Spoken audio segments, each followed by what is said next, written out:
നിഷ്ക്രിയ നിക്ഷേപം, ഇഷ്ടത്തിനനുസരിച്ച് ജോലി ചെയ്യാനുള്ള സ്വാതന്ത്ര്യം, ആഡംബര കാറുകളും വിദേശ യാത്രകളും എല്ലാം സ്വന്തമാക്കാം. ഇതൊക്കെ വാഗ്ദാനം ചെയ്തു ഒരു കൂട്ടർ നിങ്ങൾക്ക് മുന്നിൽ എത്തുകയാണെങ്കിൽ എന്ത് ചെയ്യും? MLM കമ്പനികളുടെ ആകർഷകമായ വാഗ്ദാനങ്ങളാണ് ഇതൊക്കെ. പക്ഷേ ഇതൊക്കെ ചെന്നെത്തിക്കുന്നത് വലിയ സാമ്പത്തിക നഷ്ടത്തിലേക്കും കടക്കിണിയിലേക്കുമാണെങ്കിലോ? നമുക്ക് ചുറ്റുമുള്ള പലരെയും കടക്കിണിയിലാക്കിയ ഇത്തരം MLM ഇ-കൊമേഴ്സ് മാതൃകയെക്കുറിച്ച് നിങ്ങൾക്കറിയാമോ?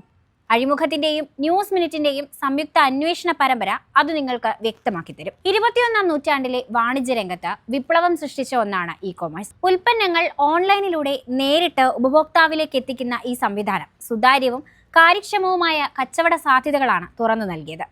പക്ഷേ ഇതിന്റെ ഒക്കെ മറവിൽ ചില ചതിക്കുഴികൾ മറഞ്ഞിരിപ്പുണ്ട്. അത് ശ്രദ്ധിക്കാതെ വരുമ്പോഴാണ് ഇതെല്ലാം വലിയ കുഴപ്പത്തിലേക്ക് എത്തുന്നത്. മൾട്ടി ലെവൽ മാർക്കറ്റിംഗ് എന്നത് ഒരേ സമയം വിജയങ്ങളും തകർച്ചകളും സംഭവിക്കുന്ന ഒരു മേഖലയാണ്. MLM തട്ടിപ്പാണോ?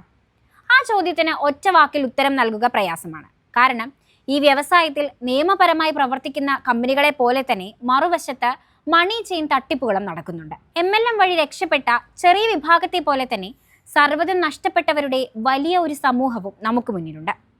160 വർഷത്തെ പാരമ്പര്യമുള്ള ബോബി ചെമ്മണ്ണൂരിന്റെ പിന്തുണയോടെ വളരുന്ന മൾട്ടി ലെവൽ മാർക്കറ്റിംഗ് കമ്പനിയായ ഫിജികാർട്ടിന്റെ ഊർജിതവും ആകർഷണീയവുമായ മാർക്കറ്റിംഗ് വഴി ചിലർ കാശുണ്ടാക്കിയെങ്കിലും ഒട്ടേറെ യുവാക്കൾക്ക് അതങ്ങനെയല്ല. അഴിമുഖത്തിന്റെയും ന്യൂസ് മിനിറ്റിന്റെയും സംയുക്ത അന്വേഷണ പരമ്പരയിലെ 3ാമത്തെ ഭാഗം തുറന്നു കാട്ടിയതും അതുതന്നെയാണ്. വലിയ സ്വപ്നങ്ങളുമായി ഈ ബിസിനസ് മോഡലിൽ പങ്കാളികളാകുന്നവർക്ക് ജീവിതത്തിൽ നേരിടേണ്ടി വന്ന തിക്ത അനുഭവങ്ങൾ ഞങ്ങൾ പുറത്തു കൊണ്ടുവന്നിട്ടുണ്ട്. ഫിസിക്കൽ ഡിജിറ്റൽ സാധ്യതകൾ സംയോജിപ്പിച്ച് ഇ-കൊമേഴ്സ് ഡയറക്ട് സെല്ലിംഗ് സ്ഥാപനം എന്നാണ് ഫിജികാർട്ട് സ്വയം നിർവചിക്കുന്നത്. 2016 സ്ഥാപിതമായ ഈ കമ്പനി വില കൂടിയ പാക്കേജ് പ്രോഡക്റ്റുകൾ വിൽക്കുന്ന MLM ബൈനറി മോഡൽ പിന്തുടരുന്നു. 2018 ബോബി ചെമ്മണ്ണൂരിനെ പ്രൊമോട്ടറായി അവതരിപ്പിച്ച ഇവർ കോവിഡ് കാലത്തെ സാമ്പത്തിക അനിശ്ചിതത്വവും മുതലെടുത്ത് വളർന്നു. 2022 4 ലക്ഷത്തിലധികം അംഗങ്ങൾ എത്തിയെന്ന് അവകാശപ്പെട്ട ഫിജികാർട്ട് 2023-24 ഡാറ്റ പ്രകാരം ദക്ഷിണേന്ത്യൻ ഡയറക്ട് സെല്ലിംഗ് വിപണിയിൽ കേരളത്തിൽ 4ാം സ്ഥാനത്താണ്. ഡയറക്ട് സെല്ലിംഗ് വ്യവസായത്തിൽ ഫിജികാർട്ട് മുന്നേറ്റം അവകാശപ്പെടുന്നുണ്ടെങ്കിലും കമ്പനി ഇന്ത്യൻ ഡയറക്ട് സെല്ലിംഗ് അസോസിയേഷന്റെ ഭാഗമല്ല. 2021-22 സാമ്പത്തിക വർഷത്തിൽ രേഖപ്പെടുത്തിയ 217.5 കോടി രൂപയുമായി താരതമ്യം ചെയ്യുമ്പോൾ 2022-23 ഫിജികാർട്ടിന്റെ വരുമാനം 99.3 കോടി രൂപയായി കുറഞ്ഞു. ഇത് 118.2 കോടി രൂപയുടെ ഗണ്യമായ ഇടിവാണ് രേഖപ്പെടുത്തിയത്. ഒരു കമ്പനിയുടെ പ്രവർത്തനപരമായ കരുത്ത് വിലയിരുത്താൻ ഉപയോഗിക്കുന്ന പ്രധാന ലാഭക്ഷമത അനുപാതമാണ് EBITDA മാർജിൻ. 2020-21 സാമ്പത്തിക വർഷത്തിൽ EBITDA മാർജിൻ 14% ഉയർന്നപ്പോൾ കമ്പനി ഏറ്റവും ഉയർന്ന ലാഭക്ഷമത കൈവരിച്ചതായി രേഖകൾ സൂചിപ്പിക്കുന്നു. ഫിജികാർട്ടിന്റെ ആകർഷകമായ ലോകത്തിൽപ്പെട്ട് ജീവിതം വഴിമാറിപ്പോയ നിരവധി യുവാക്കളുടെ അനുഭവങ്ങളും നമുക്ക് മുന്നിലുണ്ട്. കോഴിക്കോട് ബാലുശ്ശേരി സ്വദേശിയായ ജി ഗോകുൽ 2021 കോവിഡ് ലോക്ക്ഡൌൺ കാലത്താണ് ഫിജികാർട്ടിൽ ചേരുന്നത്.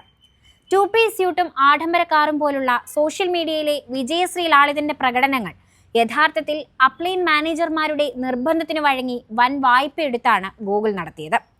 3ാം ഘട്ടമായ ബ്രോൺസ് എത്തിയതോടെ കാർ ബുക്ക് ചെയ്യാനും റിയൽ എസ്റ്റേറ്റ് ജോലി രാജിവെച്ച് മുഴുവൻ സമയവും ഫിജികാർട്ടിൽ ചേരാനും അയാൾ നിർബന്ധിതനായി.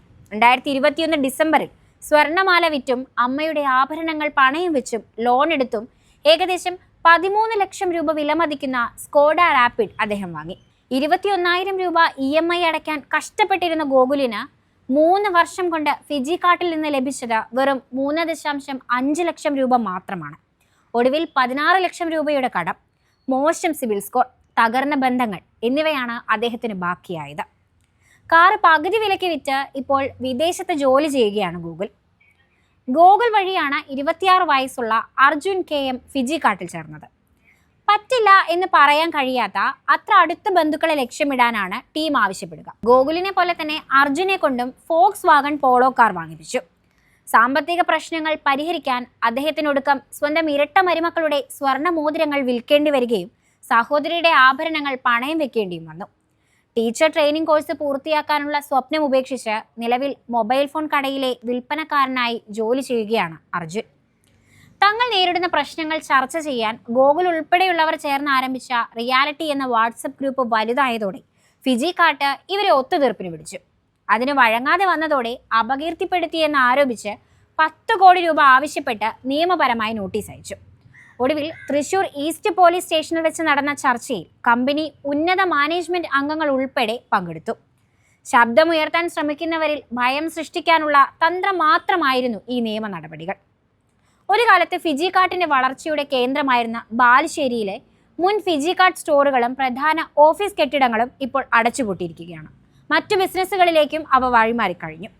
ഫിജി കാർട്ടിന്റെ സാമ്പത്തിക രേഖകളും 2023 വരുമാനം കുറഞ്ഞതായി വെളിപ്പെടുത്തുന്നുണ്ട്. Direct selling, e commerce, referral shopping എന്നിവയുടെ സാധ്യതകൾ ഒരുമിച്ച് നൽകുന്നു എന്ന് പറയുന്ന ഫിജി കാർട്ട് കേരളത്തിലെ സാമ്പത്തികമായി പിന്നോക്കം നിൽക്കുന്നവരെയും അധിക വരുമാനം ആഗ്രഹിക്കുന്നവരെയും ലക്ഷ്യം വെക്കുന്നു എന്നത് വ്യക്തമാണ്. ബോബി ചെമ്മണ്ണൂരിന്റെ പാരമ്പര്യവും കുറഞ്ഞ നിക്ഷേപത്തിലൂടെ ഓൺലൈൻ ഓണറാകാനുള്ള അവസരവും സാമ്പത്തിക നഷ്ടം ഉണ്ടാകില്ല എന്ന ഉറപ്പും ഇതിന്റെ പ്രധാന ആകർഷണങ്ങളാണ്.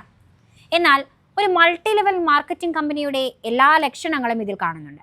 ഉൽപ്പന്നങ്ങളുടെ വിൽപ്പനയേക്കാൾ കൂടുതൽ പ്രാധാന്യം നൽകുന്നത് ആളുകളെ ശൃംഖലയിലേക്ക് ചേർക്കുന്നതിനാണ്. അതുകൊണ്ട് തന്നെ ഫിജി കാർട്ടിന്റെ ഏജന്റുമാർ അവതരിപ്പിക്കുന്ന ഈ അവസരത്തിൽ പങ്കാളിയാകാൻ ശ്രമിക്കുന്നവർ ആകർഷകമായ വാഗ്ദാനങ്ങൾക്കപ്പുറം ബിസിനസിന്റെ യഥാർത്ഥ ഘടനയും റെഫറൽ ശൃംഖല തകർന്നാൽ ഉണ്ടാകുന്ന സാമ്പത്തിക പ്രത്യാഘാതങ്ങളെക്കുറിച്ചും ഗൗരവമായി വിലയിരുത്തേണ്ടതുണ്ട്.